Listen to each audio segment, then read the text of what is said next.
Okay, this is the video tutorial for lesson 7.4. This is going to be our 7.5, I'm sorry. This is going to be our second lesson on factoring. So we're going to start off just with a recap of what we covered in the last lesson, because that's going to be invaluable for what we're going to do today. So when we're factoring this quadratic trinomial, we're really focused on this last number here. And what we're trying to do is think of numbers that multiply to make this number. And then the important thing is we've got to focus on what we're doing to those two factors as well. So in this question, I'm going to add the two factors together, and I'm going to try and make this. So when I did this with algebra tiles, I was trying to arrange 60 little squares together, and I will try and make 16 rectangles from it. So when we're making our list of factors, remember, we should do it kind of methodically. So you do 60 divided by 1, 60 divided by 2, 60 divided by 3, 60 divided by 4. If you get something that's a decimal, then you just ignore that one because that's clearly not a factor. But if you see a whole number like all of these are, then you know that these are factors. So we can see that for this one, we're going to add to make 16. And by looking at my answers, I can clearly see that it's 6 and 10. Now, the other thing to emphasize with this is as well, not only does this plus tell me that I'm adding the two factors together, it also tells me that the two factors are going to be the same sign. Because I know if I multiply two positives together, I clearly get a positive. But if I multiply two negatives together, that would also give me a positive. So as I'm filling in this 6 and 10 here, and strictly really it's 6x and 10x, then I want to make sure that the signs are the same. So right now they are. And if I add these together, 6 and 10, you can clearly see I do get positive 16. Now, if for some reason I wanted negative 16, I could, of course, make them both negative.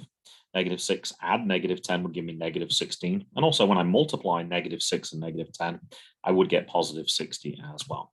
So that's kind of an important little thing to make sure. We realize that sign at the end there tells us a couple of things. It tells us what we're doing to the factors, but it also tells you about the two signs in the question for this one. So as I'm filling this one in, x squared is clearly x times x. X times 10 would give me 10x. And as I look here, x times 6 would give me 6x. I can see that my two factors for this are x plus 6 and x plus 10. And we kind of want to get into the idea of using this grid for questions that are going to be more complicated later.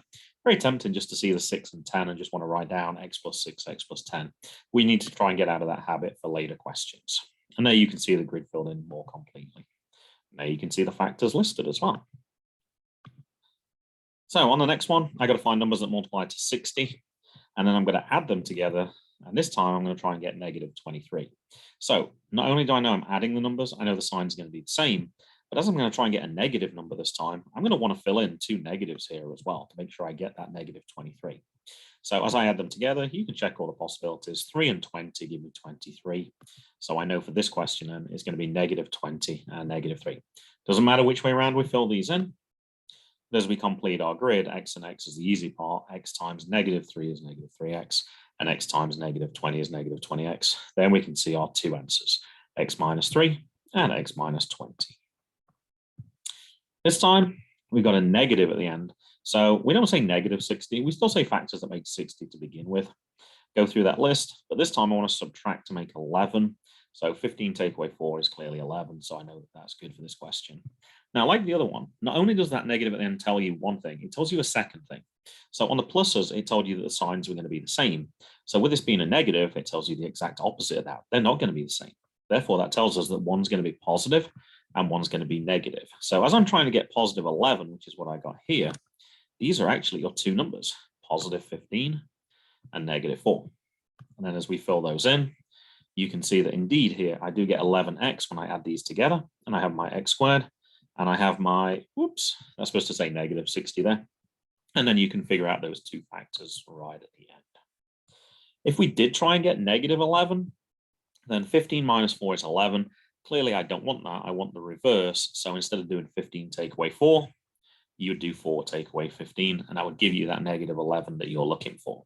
So whether it's 11 or negative 11, the only thing it's going to affect is which way round do we subtract the numbers, which one's positive and which one's negative. If you're not sure, try one and then try the other one just to make sure. One that did cause a few problems in the first lesson is this one here. Sometimes people forget that the x means 1x. So we're multiplying to make 30, and we're subtracting to make negative 1. Now, 6 take away 5 gives us positive 1. So as I'm trying to get -1, I'm just going to reverse these two things then. So I would want +5 and -6. 5 take away 6 gives me -1. And there's my two numbers here. And then you can see I can fill in the factors just like I did on the previous question. We didn't have any of these on the activity that we actually did in class, but we could have one where there's just two terms. Technically, we have 0x in the middle if we want to think of it like that one. But rather than listing the factors of 81 for this one, as this is a special one, this is called difference of squares. Normally, this is a square number, x squared, and also 81 is itself a square number. We just want to think about which number multiplied by itself would give you 81. And then once I know it's 9, I can do 9 take away 9 to give me 0. And I have one +9 and one -9. Now, if you're not sure on those numbers, remember you can use the square root button on your calculator, and I will actually tell you which number multiplied by itself will actually give you 81. So it was 9 and 9 in this case. So then ones we can actually fill in pretty quick. So if it was like x squared minus 100, 10 times 10 is 100, x plus 10, x minus 10. So they turn out to be one of the quicker questions once you recognize them. Now, the one that caused the real problems as we went over this in class, because people forgot from the earlier unit, and we got so used to looking at that last number now, is the ones from the first part of the unit, when there was just two terms, GCF. So I could put a 1 here if I wanted to, and if I check the GCF of 1 and -9, it's just 1. And then when I'm looking for the x's, I'm looking for the one with the lowest exponent. So I got x squared and I got x. Clearly out of those two, x is the smaller of those. So I would just divide each term by x. And we're going to be using this idea of the GCF in class today as well. So this is an important example. X squared divided by x is just x. Remember, you can subtract the exponents if you want. 2 take away 1 is 1. X to the 1 is just x. And here I can see the x's cancel. So it would just be 9 or -9 really. So I have my GCF x. I divide by the GCF, and then whatever I have left, that's my second factor. And that would be the answer for this question. So ones that don't end in a number but have all x's in, GCF is a pretty good method for this one. When I see the ones with 3 terms together and the last one is just a number, that's often the clue that, hey, I want to find the numbers that multiply together to make this. So kind of get used to those different methods that we're looking for so you know when to apply each one. There is a few warm-up questions you can try. Might want to pause the video, work through them at your own pace through the student Desmos, and then you can look at the answers at the end. Or you can just keep pausing this video to look at each slide.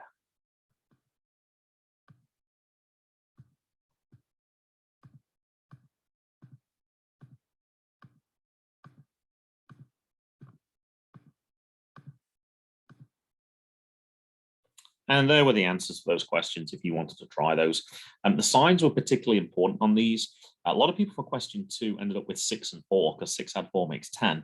But unfortunately, it says you have to subtract to make 10. So 12 minus 2 is the correct answer, not 6 add 4. And often for questions like this, people would have the signs the wrong way around. They would have x minus 3 and x plus 8 because they weren't checking carefully, do I get the middle number or is it the negative of the middle number that I want? So just be careful with that one. And actually, number 6, I kind of mentioned that as an example. I said if it was 100, it would be plus 10 and minus 10. And that just happened to come up again. So importantly, the signs. If we know that it ends in a positive, we know the signs are going to be the same. So we can look to the middle number. If I'm trying to get a positive middle number, then I know that both signs are going to be the same and positive. But if I'm trying to get a negative number, I know both signs are going to be negative, same but negative. So use that to help you as well. And when I have my questions that end in the negative, I know that signs are going to be different. One's going to be plus and one's going to be minus. So check which way round. So numbers that multiply to make 10, 1 and 10, 2 and 5. I can see I'm making 3. So I know 5 take away 2 is 3. So just make sure that works. Positive 5 take away 2 gives me positive 3. If I'm trying to get -3, do it the other way around. I'd want to do 2 take away 5, or if you want to prefer -5, add 2, whichever way you think about it. Now, we're going to focus on today's lesson about looking for a GCF, just like we did in that last example that a lot of people had forgotten. So first of all, notice this does not start with x squared. This starts with 2x squared. So I might want to check on Desmos first to find out what that GCF is. And in theory, we should do that for every question. The only reason we didn't do it last lesson was it was 1x squared. And if one of the numbers is 1, the GCF will also be 1. So the GCF for this one you can see is 2. So I'm going to divide all the terms by 2. Now, I probably really should have done this on this over here. So I'm going to write this out as my GCF. And then I'm going to write my answer over here when I divide. So the 2's cancel, giving me x squared. And then -18 divided by 2 is -9. Now, on that last question, that was it. I found the two factors and I was done.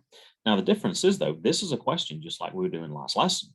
I want to find those two numbers that times together to make 9, and technically subtract to make nothing for this one. Now, notice that 9 is a square number. If I can figure out which number times by itself is 9, I can probably write the answer down for this one straight away. So I know 9 is 3 and 3. So this is going to be +3 and -3. I know the signs are different because I can see the subtract here. So one positive, one negative, and that's what we're looking for. So in our questions today, a lot of these answers are going to have 3 factors. It's going to have the GCF, and then you're going to factor what's left to find the additional 2 factors, and you'll end up with your 3 factors. This is the one that a lot of people will miss, and on questions where it asks you to select all the factors, that can be a real problem. And then you can see that answer that goes there if you continue with the rest of that question. All right, let's try a second one. This is a more traditional one. So I'm looking for the GCF of 3, -12, and 12. If you recognize it's 3 in your head, brilliant. If not, you can always check on the Desmos calculator. So I'm going to divide each term by 3, and then I'm going to see what that actually gives me. Oops, not the neatest. So 3 divided by 3 is 1, so I'm going to get x squared. Really, I should have put the 3 at the start here, so let me just fit that in there. -4x, and then +4. So, as this is that quadratic trinomial, I'm thinking about that last number, numbers that multiply to make 4. So I know 1 and 4, and clearly 2 and 2 for this one. I know I'm adding them together, and I'm trying to make 4. So it looks like this one. It looks like 2 and 2. Now, I can also see that I'm trying to get -4 for this one. Now, once I'm down to this part here, I'm going to go ahead and I'm going to use my grid again. So I got x squared, I got +4, and then I don't think my answers are 2x and 2x because I know that gives me 4x. I think it's -2x and -2x. Like I said, we know the signs are the same for this one, but I'm trying to get a negative. So I'm going to make them both negative. Then I can fill in the parts like I did before. X times x is x squared. X times -2 gives me -2x. Same down here. X times -2 is -2x. And then I can rewrite this expression then. So this is x minus 2, x minus 2. And as it's a repeated factor, you can see that the x minus 2 appears more than once. Even better if we write this as 3 times x minus 2, all squared. Remember, squared just means you're multiplying by itself, which is what you're doing here. And there's the steps a little neater if you need them. And our last example, very similar, 5x squared minus 10x minus 40. Check the GCF first, it's just 5. It looks like today it's just the first number, but that won't always be true. We're just doing our easier questions today. So we're going to divide each term by 5, and that will be our GCF. So starting with 5x squared divided by 5 is just x squared. -10 divided by 5 is -2x. And then -40 divided by 5 is -8. As I start to think of my factors, start with 1. I know 1 times 8 is 8. And then I know 2 times 4 is also 8. And I'm just checking when I subtract, I'm trying to make -2. So if I do 4 take away 2, that is 2. But if I do it the other way around, 2 take away 4, that would definitely give me my -2. So that's actually what I'm going to fill in then. I'm going to fill in my x squared. I'm going to fill in my -8. And then I'm going to do 2x, take away 4x to get my -2x here. X and x obviously will give me my x squared. X times -4 will give me -4x. And x times 2 will give me 2x. So if I write out my full answer now, then that 5, don't forget from the GCF, I got x minus 4. And then downside here, I got my other factor, which is x plus 2. And that's how we're going to factor when we have a GCF. So every question, look for a GCF. Once you factor it, it'll make the questions much easier. We did have students who tried to factor from here like 40, and they started writing down 1 and 40, 2 and 20. And they found that it didn't actually work, which I thought it should have done work, but you should get a slightly wrong answer.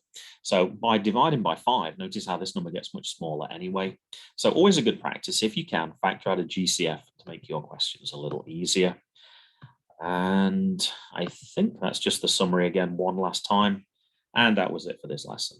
Go find the exercise that goes with this, practice those questions, and really reinforce those skills from that very first lesson.